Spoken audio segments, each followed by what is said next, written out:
नमस्कार दोस्तों। 2 व 3 दिसंबर 1984 की वह काली रात भोपाल शहर के लिए बहुत ज़्यादा खतरनाक साबित होती है। आखिरकार क्या हुआ था उस रात को ऐसा?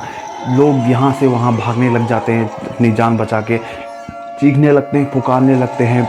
जीव जंतु जितने भी वहाँ पे थे वो सभी लोग भोपाल से बाहर भागना चाहते थे। सही प्रकार से वो लोग सांस नहीं ले पा रहे थे। जाड़ों की वह ठंडी रात थी। जो व्यक्ति अपने मुंह के ऊपर रजाई ओढ़ के सो गया था वह तो सुबह तक ज़्यादा प्रभावित नहीं हुआ, लेकिन जो बाहर जितने भी लोग थे वह क्या होते हैं, बहुत ज़्यादा इस गैस से प्रभावित हो जाते हैं। 15,000 से ज़्यादा इस जो ट्रेजिडी थी उसमें जाने चली जाती है और 2 से 3 लाख लोग इससे प्रत्यक्ष रूप से डायरेक्टली इस गैस से क्या होते प्रभावित हो जाते थे। और तभी नहीं, आज तक 39-40 साल बाद भी लोग वहाँ इनडायरेक्टली क्या हो रहे हैं, इससे प्रभावित हो रहे हैं। यहाँ दोस्तों मैं बात कर रहा हूँ 1984 में भोपाल गैस कांड के बारे में। विश्व का सबसे बड़ा इंडस्ट्रियल डिजास्टर जो उस समय भोपाल में हुआ था, जिसने पूरे भारत को झंझोड़ कर रख दिया था।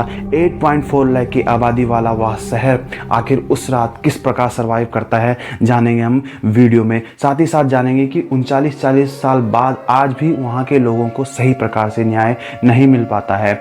यूनियन कार्बाइड इंडियन लिमिटेड जो कंपनी थी, जहाँ MIC केमिकल का यूज़ होता था, जिसे हम लिक्विड डायनामाइट भी कहते थे, क्योंकि ये पानी के संपर्क में आने से ही जहरीली गैस बनाता था, जिसका नाम था मिथाइलएमीन गैस।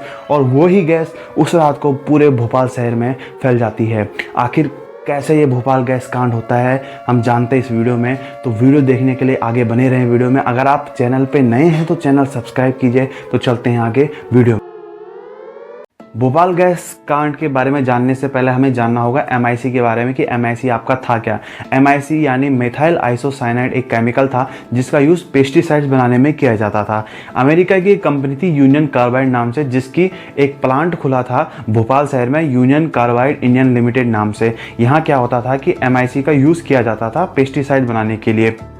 जो आपका MIC था वो सबसे पहले बाहर से इम्पोर्ट किया जाता था, पर लेकिन जब कंपनी को नुकसान होने लगा तो कंपनी ने तय किया कि MIC को हम भोपाल में ही बनाएंगे, यानी उसको इंपोर्ट नहीं करेंगे, भोपाल शहर में ही उसको बनाया जाएगा। जो पेस्टिसाइड होते हैं वो आपके क्या होते हैं, कीटाणुनाशक होते हैं। जो कीट पतंगे आपके फसलों में लग जाते हैं, फसलों की दवाई बनाती थी यूनियन कार्बाइड। तो जो फसल में कीट पतंगे लगते हैं, खरपतवार होते हैं, एक्स्ट्रा जितने भी जो अनवांटेड चीज़ होते हैं, तो वो उसको नष्ट करती थी। क्या आपका जो MIC से जो केमिकल कंपाउंड बनता था। अब MIC इतना खतरनाक था जिसे हम लिक्विड डायनामाइट भी कहते हैं। अगर ये पानी के संपर्क में आ जाए तो क्या कर दे, अगर ये MIC को पानी के संपर्क में अगर लाए जाए तो ये बनाया था मिथाइलएमीन गैस को, जो बहुत ज़्यादा जहरीली और ख़तरनाक होती थी। यही गैस उस रात को भोपाल शहर में फैल जाती है 2 व 3 दिसंबर 1984 की रात को। इस यूनियन कार्बाइड की फैक्ट्री में MIC को लिक्विड फॉर्म में 3 टैंकों में स्टोर किया जाना था। टैंक E610, टैंक E611 और टैंक E619। जो E610 और E611 टैंक था उसमें MIC केमिकल को 60% तक स्टोरेज किया जाना था, और जो तीसरे नंबर का टैंक था E619 उसको खाली रखा जाना था सेफ्टी पर्पस के लिए, कि अगर भविष्य में कभी कोई दिक्कत आती है तो इन दोनों जो टैंकों का MIC था उसको किस में ट्रांसफ़र किया जा सके, तीसरे नंबर के टैंक में किया जा सके। इन तीनों टैंकों में 2 पाइपलाइन जाती थी। एक पाइपलाइन से नाइट्रोजन गैस को टैंकों के अंदर भेजा जाता, जिससे क्या हो सके, जो प्रेशर था उसको मेंटेन किया जा सके, और जो दूसरी पाइपलाइन थी उससे जो हार्मफुल गैसेस थी, वेस्टेज जो गैसेस थी, उनको बर्न आउट के लिए ऊपर भेज दिया जाता था।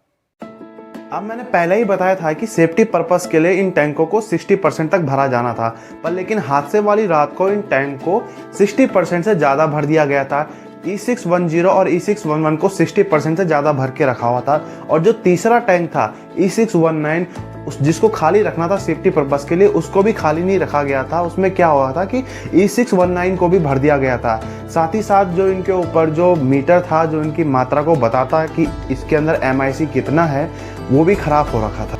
पॉइजनस गैस को जलाने के लिए वेंट गैस स्क्रबर का यूज़ किया जाता था, और जिसको मैनुअली ऑन करना होता था, पर लेकिन हादसे वाले दिन इसको ऑन नहीं किया गया था, जिससे क्या हुआ कि धीरे धीरे जो पॉइजनस गैस थी ऊपर वायुमंडल में फैलने लगी और धीरे धीरे पूरे भोपाल शहर में यह गैस फैल गई। उन दिनों कंपनी का प्रॉफिट कम आ रहा था, जिसकी वजह से उन्होंने क्या किया कि फैक्ट्री के जो मेंटेनेंस थी उस पर पैसा खर्च करना कम कर दिया। अगर माना बात कोई पाइप खराब हो जाता तो उसको चालू क्वालिटी वाले पाइप के साथ रिप्लेस कर लिया जाता, या अगर कोई मशीन का कोई पार्ट खराब हो गया तो उसको किसी थर्ड क्वालिटी या सस्ते मस्ते प्रोडक्ट के साथ उसको क्या कर लिया जाता, उसको रिप्लेस या मेंटेन कर लिया जाता। और जो साथ ही साथ जब इन्होंने पैसा खर्च करना कम कर लिया तो जो इनके वर्कर्स थे जिनको पहले अच्छी खासी ट्रेनिंग दी जाती, उनको ट्रेनिंग को भी आधा कर दिया। 15-20 दिन की ट्रेनिंग देते थे नॉर्मली, ठीक है, और उन्होंने कम ट्रेनिंग देना शुरू कर दिया, जिससे क्या हुआ कि जो वर्कर्स थे वो अंडर क्वालिफाइड थे या अनक्वालिफाइड माना जा सकता था इनको। कंपनी में 2 अलार्म लगा रखे थे, एक छोटा अलार्म था जो कंपनी के अंदर था और एक बड़ा अलार्म था जो कंपनी के बाहर था।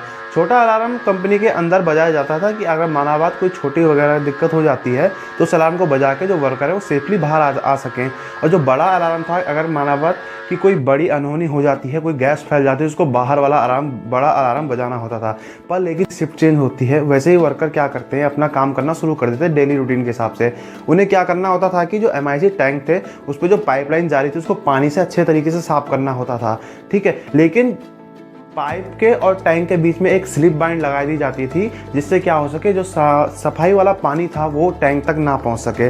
लेकिन स्लिप बाइंड को जिस दिन ये घटना होती है लगाया नहीं गया था, क्योंकि कुछ वर्कर उसमें अंडर क्वालिफाइड थे या अनक्वालिफाइड थे, वो लगाना उसको भूल जाते हैं। जिससे क्या होता है कि धीरे धीरे 10:30 बजे से पानी रिसना शुरू हो जाता है और धीरे धीरे टैंक तक पहुँचना चालू हो जाता है। धीरे धीरे पानी MIC के साथ मिलकर मेथाइलामीन गैस बना रहा था। और जैसे जैसे 11:45 तक समय आगे बढ़ता गया तो वर्कर्स क्या महसूस करते हैं कि एक अजीब सी गंध चारों तरफ फैल गई है और उनकी आंखें हल्की सी जलने लगी हैं, आंखें लाल होने लगी हैं। वर्करों की आंखें जलने लगी, पर लेकिन वर्करों ने हल्का फुल्का चेक किया। उन्होंने बोला कि हल्का सा कोई लीकेज होगा। उन्होंने अपने सुपरवाइजर को बताया, सुपरवाइजर ने इसको नेगलेक्ट कर लिया एक किस्म से। मौसम विभाग के अनुसार उस दिन हवा का रुख भोपाल शहर के तरफ ही था। जो जहरीली गैस थी वह भोपाल शहर की तरफ बढ़ने लगी और धीरे धीरे चारों तरफ फैल गई। JP नगर का एरिया, रेलवे स्टेशन का एरिया या यूनियन कार्बाइड के चारों तरफ का वो एरिया जहां वो गैस फैली, उसने वहां तबाही मचा दी। लोग घर से बाहर भागने लगे, जीव जंतु जितने भी थे वो इधर उधर अपनी जान बचा के भागने लगे। धीरे धीरे लोग अपने हॉस्पिटल की तरफ बढ़ने लगे, हॉस्पिटल पहुंचे, लेकिन हॉस्पिटल में डॉक्टर्स को समझ ही नहीं आ रहा था कि ये बीमारी है क्या। घटना की अगली सुबह यूनियन कार्बाइड अपनी टेक्निकल टीम को भेजती है भोपाल में जांच पड़ताल करने के लिए।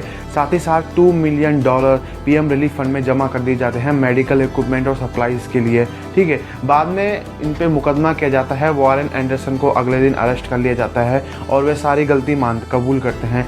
1989 में $470 मिलियन इंडियन गवर्नमेंट को पे कर दिया जाता है भोपाल गैस कांड के पीड़ितों के लिए, ठीक है, जो आज की डेट में $970 मिलियन के बराबर है।